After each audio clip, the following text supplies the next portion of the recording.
While the overarching theme of President Joe Biden's second State of the Union address was unity and bipartisanship, the reality of the political animosity in Washington was on full display in the House chamber last night. Before he got into his accomplishments and moments of across-the-aisle cooperation, the president kicked off the speech with a lighthearted acknowledgement of the state of American politics. Speaker, I don't want to ruin your reputation, but I look forward to working with you. But Republicans weren't quite so amused after the president brought up Medicare and Social Security, apparently invoking a proposal from Florida Senator Rick Scott to sunset all federal programs every 5 years unless Congress decides to pass them. Instead of making the wealthy pay their fair share, some Republicans want Medicare and Social Security to sunset. I'm not saying it's a majority. Let me give you, anybody who doubts it, contact my office. I'll give you a copy. I'll give you a copy of the proposal. I'm not saying it's a majority of you. I don't even think it's even a significant, but it's being proposed by individuals. I'm not politely not naming them, but it's being proposed by some of you. So, folks, as we all apparently agree, Social Security and Medicare is off the books now. Well, joining me now to discuss what we saw last night and what we can expect in the second half of Biden's term is Jennifer Rubin, opinion columnist for The Washington Post covering politics and foreign and domestic policy, and Tammy Vigil, senior associate dean and associate professor of media science at BU's College of Communication. Welcome. Thank you. Thank you. So that was certainly an interesting event on the House floor. And I'm going to start with you, Jennifer. You know, Biden was creating a unity message, or at least that's what some of the language or most of the language at the top there was. But then you saw this event on the House floor. What was your takeaway? Well, I think he's balancing two things, and he did it fairly effectively last night, in part because his delivery was so energetic and he seemed so focused and so up for the event. On one hand, he wants to be seen as reaching out to the other side, and he went back to his, if you recall, unity agenda that he brought up last State of the Union, and says he wants to do more of that sort of thing. And he gave credit to many Republicans who helped out on the infrastructure bill. But he is also willing to draw a line. And we also saw the feisty Biden. And that was when he kind of lured them, I think, into abandoning any hope of cutting Social Security and Medicare, and probably got the better side of things. It never looks good to have people in the audience who want to be thought of as esteemed leaders to be heckling and catcalling. So I think, unfortunately, in this case, Speaker McCarthy failed to get his people to behave as he implored them to do before the speech. Well, Tammy, do you think that the president was baiting, you know, the hardline right-wingers that were in the audience there? And then what signal does that send to the public when you see this disruption in the House?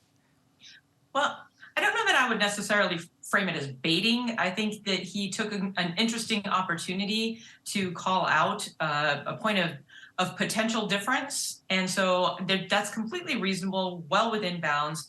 The response, though, I think the fact that he went off script to respond to the heckling and to respond to their response was really interesting, completely unexpected, at least from my perspective, because you don't usually see folks go that far off script. Well, except for our previous president, because he had a little trouble staying on script at all.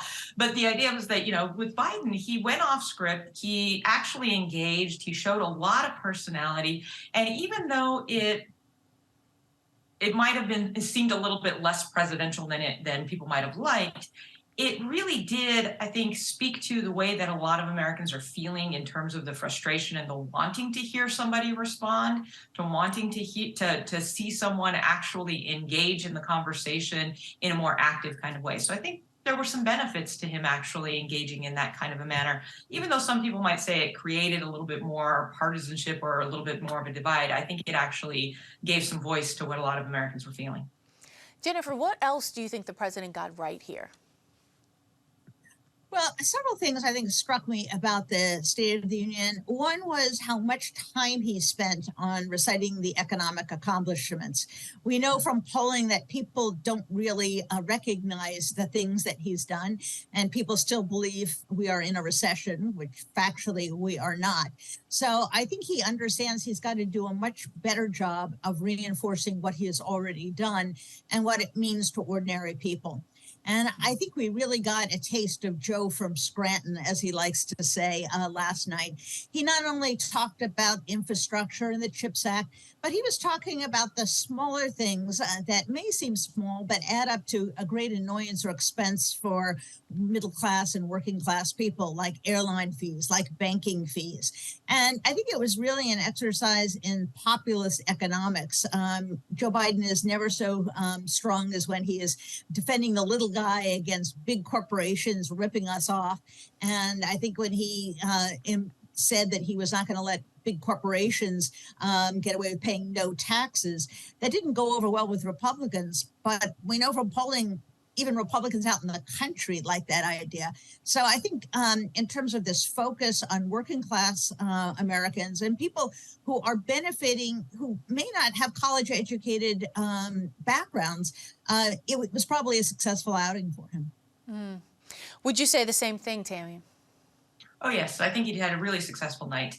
I would say the speech was probably about 10 minutes too long, and he and his team need to really work on editing and figuring out, it's a good time to talk about a lot of accomplishments. It's a good time to make a wish list for the future. That's exactly what the speech is supposed to be. But you also have to kind of cull that down and pick the things that you're going to really want to focus in on. So I think his speech had a lot of energy until near the end. He started to lag a little bit, and I thought that was great for people to see. The arguments that he made were a nice combination of generalities and nuance. So he kind of balanced that quite a bit and quite effectively, I thought. And he had a lot of appeals that would cross across party lines for folks who are open-minded enough to actually consider them. Now, we know that people are not necessarily being as open-minded as they could at this juncture in time, primarily the people that were probably in the chamber more so than necessarily the folks out of the chamber. But I think with his energy, his enthusiasm, and the ways in which he constructed his arguments, I thought Joe Biden had a really successful night and did an effective job overall. Well, we know there weren't any huge sweeping policy announcements that was in the State of the Union. Is that par for the course when you're talking about, the second part of your term? This is just sort of we're staying the course, or should there have been a bigger answer to some of the pain at the pump people are feeling, pain at the grocery store people are feeling, the interest rates for home buyers? Should Biden have had that big punch there, that big policy announcement to meet the public where they are? I think he passed and Congress passed under Democrats an awful lot of legislation. And now the task of the executive branch is to execute, is to make sure that these things go well, that they're visible in people's lives. And so he's going to spend a lot of time on the execution side of things. And you're right, he's not going to be able to get these mammoth package deals through. But he did come up with a number of more narrowly tailored proposals that might have a chance. That's what the unity agenda is about. That's what his plea for a better policing of the internet, which is a very popular thing to say these days. So he didn't completely neglect new ideas, but they were much more narrowly tailored. And I think that's appropriate both politically as well as really economically, as we kind of see how these things work out. I don't know that the Federal Reserve would be much enamored of spending another $1 trillion on something. He's trying to build up confidence that we're reducing the debt, we're reducing inflation. So I think he wants to implement what he's already passed. And I think he wants to show that there are ideas that may not cost a lot of money, but that are really popular and make a difference in people's lives. Well, Timmy, let me ask you this, because as we talk about, what to Jennifer's point about the spending that we've been doing, China and the war in Ukraine, of about the 7,000 words that I was able to decipher, only about 200 words were spent on China and Ukraine, when we've spent, trillions of dollars there, a lot of money. And of course, China in the news with the balloon that we recently had to shoot down. Do you think the president spent enough time talking about those things? Yes, I think he did. I think the problem was he needed to trim in other places, and then that would have felt a lot more balanced if he hadn't spent so much time on other things. The reason why I think he did spend enough time in this particular speech on those issues is because his real focus was talking about the domestic policies and the domestic affairs in terms of his successes, in terms of his plan moving forward. And to your earlier question, the idea of meeting people where they live, the domestic issues are the ones that I think he was going to get a little bit more bang for his buck. And there was more of a possibility that he could build some type of bipartisan support for. And so might be able to be a little bit more effective. So while I think those are important, the balloon, China, Ukraine, all of that is super important holistically within what's going on in the U.S., I think he still needed to focus a little bit more on the things that he did focus on, the more domestically oriented things, so that folks are not so, well, they're all going to be upset about the price of eggs. That's what everybody's talking about. And so he has to deal with those kinds of issues instead of, being then criticized for looking outside when he should be trying to keep house a little bit better.